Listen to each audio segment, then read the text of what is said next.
You can't heal OCD by repeating the same patterns that fuel it. In this video, I'm going to share with you the habits that keep you stuck in the OCD loop, why you actually do these habits, and how you can start shifting them today. Hi, I'm Linda Cullerton, and I've helped over 1,000 people gain long-term relief using natural, profound practices. Habit number 1, reassurance seeking. When you feel anxious and you have a lot of fear in your body, if you're experiencing obsessive, intrusive thoughts, you're worried something bad might happen, you have a sense, an underlying fear, a lot of anxiety, you may reach out to someone and ask them, someone you trust, is this bad thing going to happen?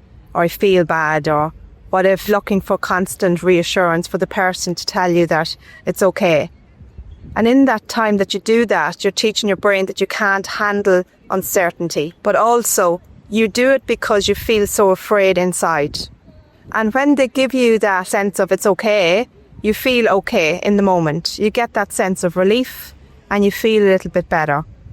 But what actually happens here is that in the moment you feel okay, and then throughout the day or maybe the next day you're triggered again and you're back with the same loop, the same thoughts and the same association. So then you feel like you have to go back and actually ask the person again for that reassurance. This is completely natural when you have a lot of fear and a lot of anxiety in your body. It's a natural association for you to go outside yourself and actually try to alleviate that inside. It's probably something I've spent a lot of time doing myself when I suffered with OCD because of the tense fear I felt in my body, the overwhelming thoughts, the constant rumination, and someone else would give me that sense of, it's okay, it's going to pass, you're okay. I feel like I have so much relief, and then I'll be back again in this vicious cycle. By the way, if you want to break free from these habits that keep you stuck in OCD, check out the link below in the description.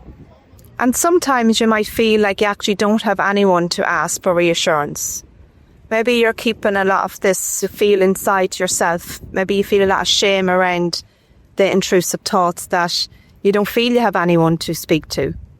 And this leads us to the next habit, which is trying to control every thought that we think. Habit number 2 is trying to control every thought that we think. The feelings that OCD creates is a lot of fear. And because we don't know how to deal with these feelings, because they're so overwhelming, they're very frightening, they make us very afraid, very scared, that we feel like, well, if I can control my mind, therefore create some sense of safety within. And this is a survival strategy. It's a way because we have disconnected from our body, and our only way to cope with this overwhelming sensation inside is to go into the mind and try to control our thoughts. And the more you know that you try to control, the more you don't actually get any resolution, because one thought will lead to another. You're watching your mind at all times. It's like having this kind of guard at your mind. Okay, you're allowed in, that thought's okay, and you're not. So you're very hyper vigilant, always on guard, always like a surveillance, really scanning the mind for anything you deem is wrong or bad to think. And this is because you have disconnected from your body. The sensations inside are very, very strong. So it's a natural coping mechanism, and it's all done because you're trying to cope. So this is a natural, you might say, cope and control strategy, but it doesn't actually work in the long term because it's just keeping you constantly afraid of these feelings and keeping you constantly in your mind. When you come to the realization that controlling thoughts is not effective and it's actually really mentally exhausting, this leads us to the next habit, which is avoiding our triggers. Habit number 3 is avoiding triggers. So avoiding triggers means that we start to avoid different places, people and things where we feel activated in our body. This can lead to isolation. It can lead to one thing being a trigger and it leads to multiple things being triggered inside us. This is, again, it's a protective strategy. It's trying to keep you safe. But actually what happens is it leads to a lot of things, places and people feeling like they're dangerous when in fact It's because we have so much fear around these emotions. We're so triggered by our emotions that we associate with, if I'm feeling like this inside, it's because of that person, place or thing. And therefore, if I avoid them things, I won't be activated. But actually, as you know, if you're in this journey of experiencing symptoms of OCD, it just leads from one thing to another. What started off as maybe being activated around a specific person leads to maybe a different kind of activation around a place or a different person. It'll just flow from one thing to another, where actually everything feels like an activation. Because really what's happening is that what needs to be addressed is the emotions inside your body, not the places, people and things that you feel like it's been activated from. They are not the cause of that. They're just kind of like being activated because you're in this feeling. And even when you avoid all your triggers, it leads to mental compulsive checking, which leads me to habit number 4, compulsive checking. This could be known as like rumination. And really what happens here is that we spend a lot of our time in our mind trying to analyse and ruminate over these obsessive intrusive thoughts. Also, people who may experience pure obsessive thinking, they may not have obviously the physical compulsions, but they have the mental compulsions. The mental compulsions is where they check, recheck, analyse, sit and ruminate for hours about kind of what their thoughts were, when did it happen, who was there. There's a lot of anxiety, so there's a lot of, seems like the mind latches on to trying to problem solve something. Because when the body's in a state of fear, the mind will think that there is a danger and I need to solve something. So that's why there's hours upon hours trying to ruminate and problem solve something that will never be solved with the mind. It's just going to constantly keep you in that state of trying to problem solve over and over again. And this is very common with people that experience pure obsessive nature, is that they think they're not doing compulsions, but actually they're doing mental compulsions. It doesn't really matter whether, it's pure O or not.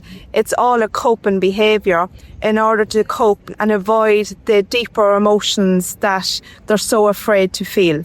By doing compulsive checking, it's also a self-soothing behaviour. You're trying to soothe yourself into some state of feeling okay. So if I spend time, hours and hours trying to ruminate here, hopefully I will try to feel okay because there's a problem to solve. Therefore, I'll keep trying to solve the problem. But that actually reinforces this behaviour because we're still avoiding the deeper emotional issue. And the more we do it, the more we might get a little bit of relief. And then it's an association that every time I feel like this, I'm going to disengage and I'm going to ruminate until I start feeling okay inside.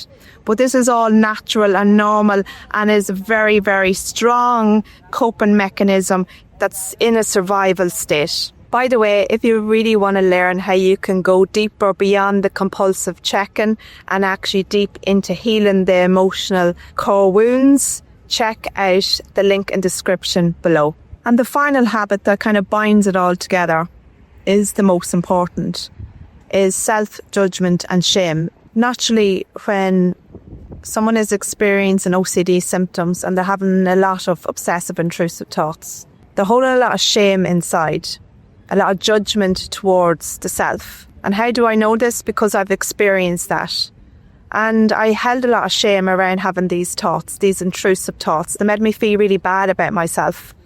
I felt like, how could I even tell anyone what I was thinking? Like, it was beyond my awareness to even think that people would actually even understand. Okay?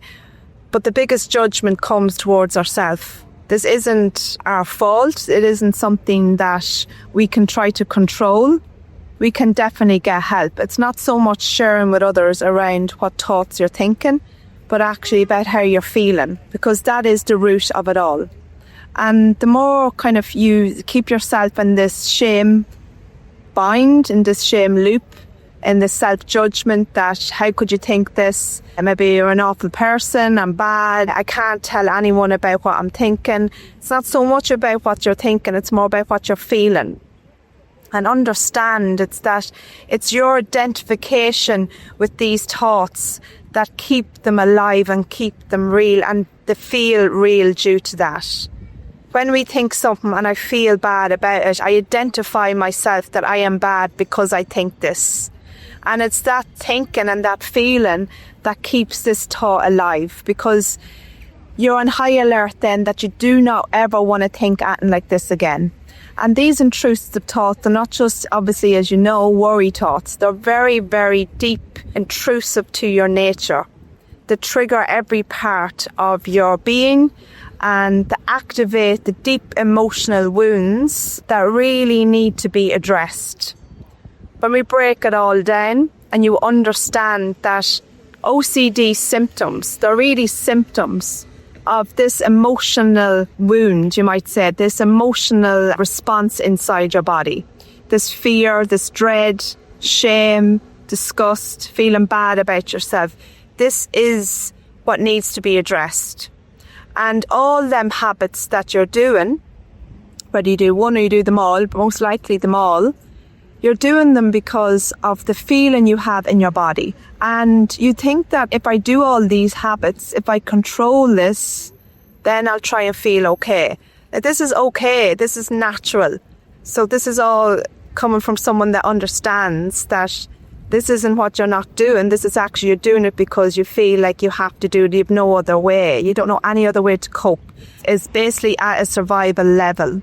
It's a survival strategy. It's a survival coping mechanism. But understand that beyond all these habits, beyond all this trying to control, you're only trying to control because you don't feel okay inside. There's a lot of fear, a lot of anxiety, dread, shame. And that is so unbearable to cope with and to deal with that you're going to naturally try to control. This is all normal and natural, but I want you to understand why you do it. Lots of people think that if I can control the thoughts and change my thoughts, I will no longer feel these emotions. But the truth is, if you heal your emotional world, if you be with your emotions, if you tune into these emotions, the response to the thoughts will change. So it's actually looking at it from the other way around. We're not looking at it from the thoughts, we're looking at it from the emotional response. And when you start looking at it from the emotional response, you're no longer trying to guard your mind. You're no longer afraid of what you think. Because the truth is, everyone thinks intrusive thoughts now and again, okay? What makes one intrusive thought obsessive is the emotional response. Therefore, what needs to be looked at in order to change these intrusive thoughts and makes them no longer intrusive, they're just thoughts, is the emotional response. And I'm sure you've heard that before. These are just thoughts. Let them go. They don't mean anything, okay? That sounds fantastic. I wish I could feel like that back when I had a lot of intrusive thoughts. But it didn't work like that. Why? Why did it not work like that? Why was I not able to just go, oh, let them go? The reason I wasn't was because the emotional response to these thoughts. Can I just turn that off by just going, I'm not going to respond? No, because it's activating a deep emotional wound inside your body. Something that you've been holding on to for a long time, and it's really poking at.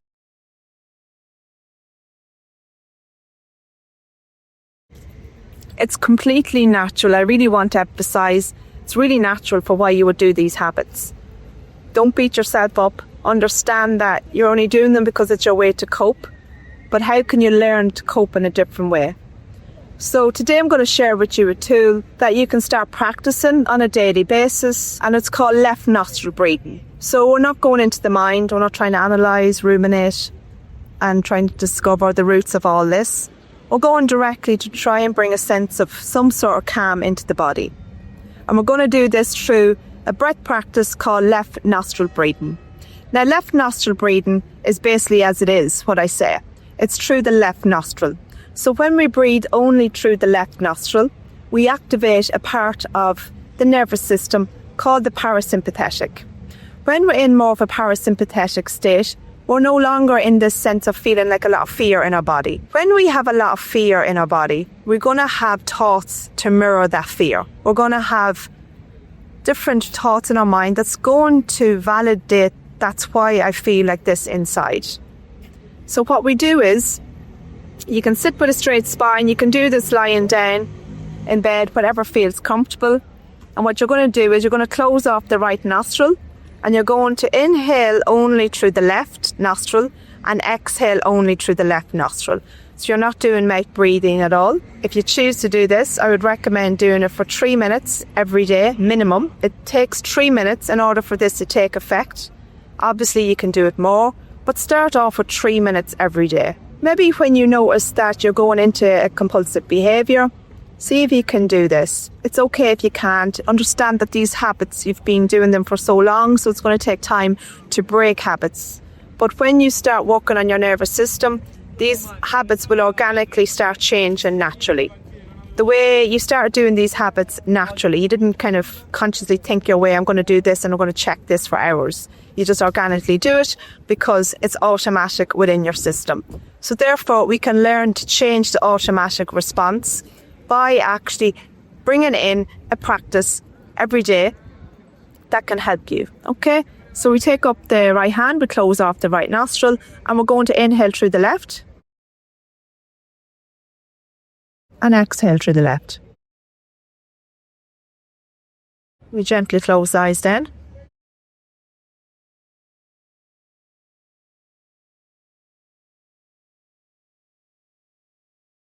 Nice and slow if you can, inhale through the left. Exhale through the left.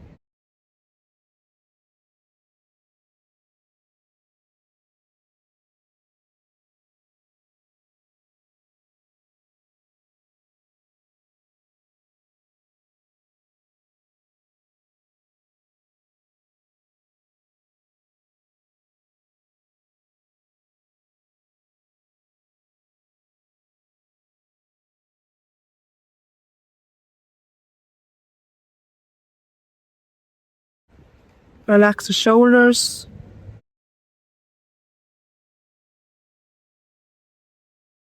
And exhale through the left. We gently close the eyes then.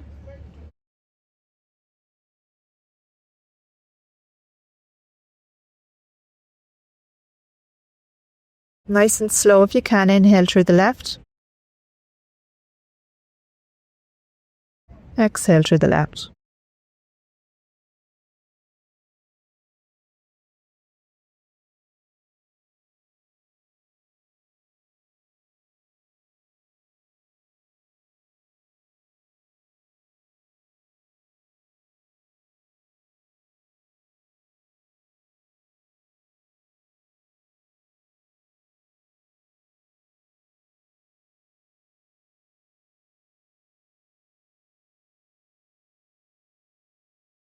Relax the shoulders.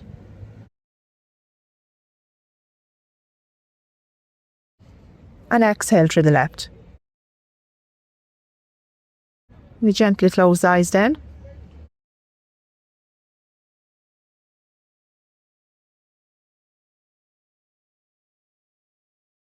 Nice and slow if you can, inhale through the left. Exhale through the left.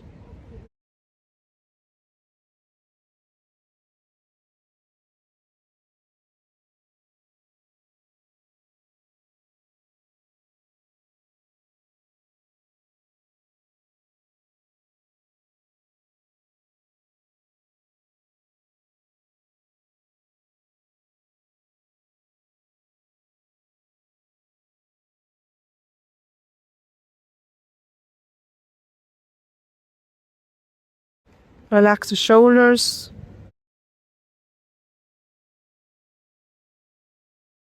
And relax. You're going to do that for 3 minutes every day, and that will start your journey into bringing a sense of feeling okay inside yourself. And by the way, if you'd like to learn more, obviously that's just a taster of what's involved in the program. You can check out the link in description, and that will give you more details. Also, I want to give you a little tip that maybe you could start doing yourself at home. Start writing down all the habits you do on a daily basis. And so often these habits are done automatic. You might not even be aware you're doing them. I want you just to spend a little time becoming aware of what habits you actually do. So write them down on a sheet of paper and notice that when you become aware of these habits, try to incorporate in the left nostril breathing before you go to do it, if you can. But the key to all of this is awareness. Understanding what you do and understanding why you actually do it. Hopefully I can plant the seed in that actually if you can just slow down for a moment, try to do the left nostril breathing first and see if you do still act on the habit, that's okay, and keep doing this every day. Because a lot of the habits that are done, you might not even be aware you're doing them, but you're doing them because of some reason inside, some sense of unsafety inside your body. So get a list, look at them and go, wow, I do that, I didn't even realise that's why I do it. And then, because you're going to be more conscious, you've brought that to your conscious awareness, then when you go to do it, maybe see if you can challenge yourself to start doing the left nostril breathing first before you actually go to do that habit. And notice what happens. Mightn't be the first day, the second day, but if you keep doing this, bring an awareness that you're going to approach this in a new way, you will create a different association with that every time you go to do that habit. You know what, I'm going to try this left nostril breathing first. And as you keep doing that, you'll retrain your brain. Instead of going to do that habit, I'm actually going to do a new habit that's actually beneficial for me and actually can change your internal feeling inside. So you've learned the habits that make OCD worse. But what if recovery is not about stopping habits? What if healing from OCD start with one shift that nobody really talks about? Well, in the next video, I'm going to share with you the shift that completely changed my life and gave me long-lasting relief from OCD.